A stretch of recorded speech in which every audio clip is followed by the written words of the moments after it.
All right, so we should be live now. Hello, everyone. Hey, we're coming to you live from, I think, halfway across the world. So you got me, Mike Phillips, here talking about the Rockstar Auto Conference, which is coming up next week, May 14th and 15th, Monday and Tuesday in Vegas. And this afternoon, so far, we're going to see if we can get some other people in here. But so far, joining me is Mr. Joe Cala. So, Joe, if you want to jump in and just share a little bit about yourself. Now, to give everybody an idea of the high production value and the rehearsal that we've done for this, we met about what 2.5 minutes ago. I think so. Accurate? So we're just going to jump in, and all we're talking about Rockstar coming up next week. We are going to share a little bit of information. I have a few questions here for Joe. Talk about the stuff that's coming up, the sessions that he's going to have, and what he's going to share. So, Joe, so tell us a little bit about yourself. Like, for example, how long have you been in automotive? Okay. What did you do before this? Maybe what's your role right now? Sure. So, first of all, thanks for jumping on here with me, and appreciate it. Really cool. Automotive here almost 20 years. It spans from 1993, believe it or not, started in automotive. Wow. So, my senior year of high school, I was not going to go to college because I just knew at that point I was a little bit unfocused, and I had a scholarship to wrestle, and I passed on it. And I said, you know what, I'm not going to go. I felt like I'd throw the money in the street because I felt like I just wasn't focused at the time. So I was detailing cars in a dealership, and I went and asked the guy that I was detailing the cars for if I can sell cars. I was 18 years old. So I started selling cars at 18. Worked till I was 21. Left the business, I thought, for good. We all do. Yep. Yeah. I left in 2006. I'm sorry, I left in 1996. I'm sorry. As my daughter would say, in the 1900s, and then came back into the business in 2004, and from there just been running straight since then. I currently have started my own company called JC Training and Development, and so I do some training and consulting and motivational speaking. Also, so I go into churches and different church programs and do some ministering in their churches and on Sundays and Wednesday conferences that are faith-based as well. So that's kind of what we do. Yeah, and I think you and I met a year or two ago. I watched you speak at a conference, and really phenomenal, high energy, good information, good content, well delivered. So I'm really excited to see you speak again. Me personally, I'm very excited to see you speak again. So you said you're doing some training, you're doing your own consulting right now. Yes. What would you say is like the one or two pinpoint passions, those things within the auto industry? Because I know you have passions outside of that, but within the auto industry, what are those one or two things that just absolutely that's your fire, man? Yeah.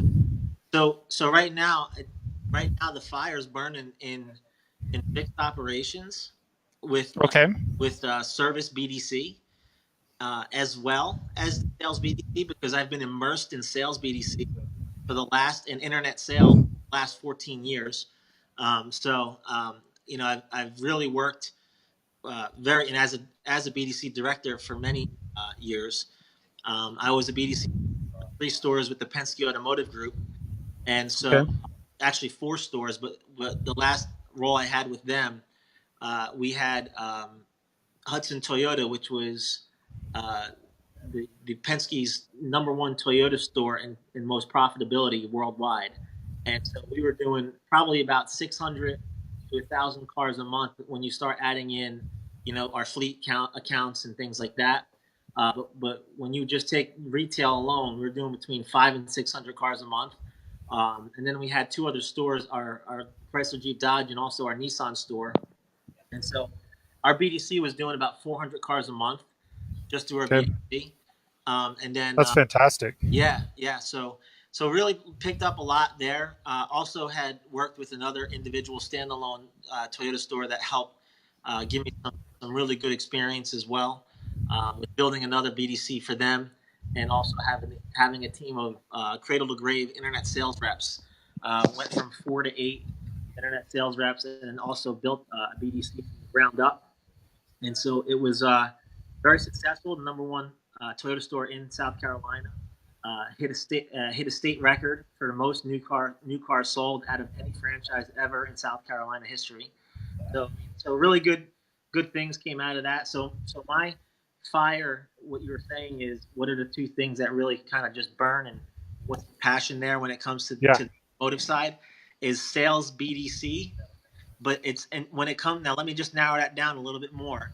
And when it comes to sales BDC, I know there's a lot of phone trainers and a lot of people that are doing sales BDC training, but my focus is truly on helping the internet or BDC director with managing their room and their people, coming alongside the managers in those rooms and helping them be as effective as possible with effective lead handling, as Hmm. well as making sure what to look for and how to go about every day and maximizing every day so that they can get the most out of every lead and out of every opportunity that comes their way.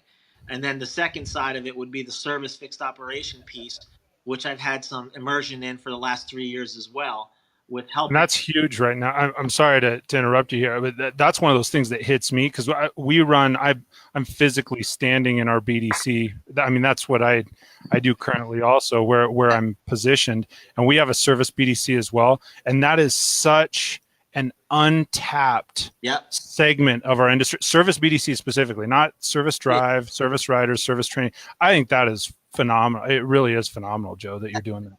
Yeah, and that's the reason why, because I wanted to touch that area. When I got back with Penske, I got immersed into that fixed operation side, into the service BDC side, and it's so different than BDC. It's not It the same, is. and you're dealing with very high volume calls that are inbound, and then also there's a lot of proactive outbound calls that can generate revenue as well for the store if handled the right way, and if it's if a plan is set up properly for us to be able to go after it. So it's just a real gold mine when it comes to opportunity for dealerships. No, I absolutely agree with you. I think that's awesome. So, you alluded to this, or you mentioned it earlier. One of my questions on here is, what do you do outside the auto industry? So you do some ministering and are involved Yeah. in faith-based programs. So expand on that a little bit for me. Okay, so when I usually, what I'll do is I'll set up speaking opportunities with pastors and churches throughout the United States. Many of it is networking through I'm associated with called RMAI, Rhema Ministerial Association International. I went to Rhema Bible College for 2 years, so it's more than just an acquired ordination license off the back of a cereal box or online that you can just go ahead and apply for $25. I actually went to school Right. for, so Right. so it really is a deep in lives of people, and help them understand and see the revealed plan and purpose that God has for them in this earth.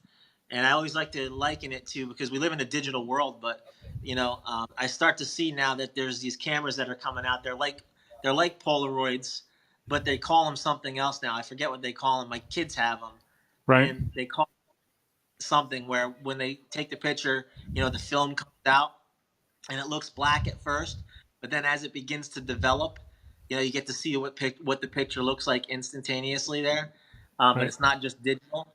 So I always like to liken the fact that many times in everyone's heart, it's like a black piece of film, but God wants to be able to wash away all those things and show that burned image of passion that's on the inside, and that purpose and plan that's on the inside of everybody's heart, so that they can go into what they're designed for. They can become and be who they've been, made and created for. Just like in the way that in the automotive industry, there's a manufacturer, and the manufacturer knows how to make sure that the product in the vehicle works the best. So God also has given us a manual, an owner's manual, and He's the manufacturer of humanity and knows how to make sure that we work best. And so my goal is to try to create a connection between the two and help them, discover what it is they've been created for. Man, that's a strong analogy. That's awesome, Joe. Thank you. Thanks for sharing it with me, and thanks for sharing it with the people that are here watching right now, man. That is really awesome. Well, so kind of in closing, as we're coming to the tail end, because I know your time is limited, and we're going to do this. We're going to do this earlier, and it so happened that life happens, dealership happens, yeah. Right? so kind of in closing here, tell everybody here, myself and those watching, what is your session going to be about at Rockstar? Okay. But do you speak Monday or Tuesday? I speak the second day, and okay. in the afternoon at 3:00, 3:05, okay. 50. And so it's going to be on key areas that we need to pay attention to maximize our results in life and in business. And so I'm going to give them right now. The three key areas. Okay. The three key areas is simply a strong foundation, which consists of our core belief system. The second thing is a positive mentality, which is our attitude and perception, and also an unwavering commitment to continuous improvement, which talks about our confidence levels and commitment to never quit. So those three key areas, no matter what we do, whether we're in the car business, whether we're selling insurance, or whether we're just in life doing whatever we're doing, when we look and focus in those areas, those three areas, those are some real powerful areas that'll help keep us in line to maximize the greatest results out of everything. That's phenomenal. I'm stoked. Like I said, I've heard you speak before, but I'm very excited, and I think you're spot on, man. I think they've got for Rockstar, it's next Monday and Tuesday, May 14th and 15th. If you don't have your tickets right now, the question is, why not? You got to be kidding me. It'll be awesome if you don't.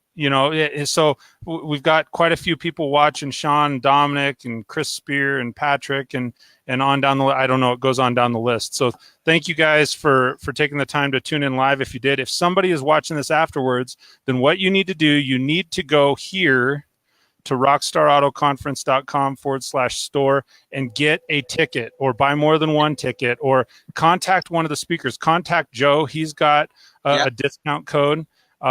Just so it's not a conflict of interest between me or you or anybody. We all have discount codes, so reach out to us on Facebook. What's that? They can reach out to either one of us. That's fine. Yeah, or there's any of the other. I think there's another 10 or maybe dozen speakers, and it's just a really kick butt lineup. It really is. The keynote is Coach Sherry Wynn, which is going to be awesome, former Olympic coach. So I'm excited about the whole thing. I'm excited to see you again in person. And I guess in short, if someone hasn't signed up yet, man, they're missing out. You need to reach out to us because we get you an extremely discounted ticket. So Joe, thank you so much for taking the time to drop everything and jump on here with me. And we'll reshare this video, and I'll repost it on YouTube. And we hope to see everybody at Rockstar next week, May 14th and 15th, man. See you later. All right, man. Talk to you soon.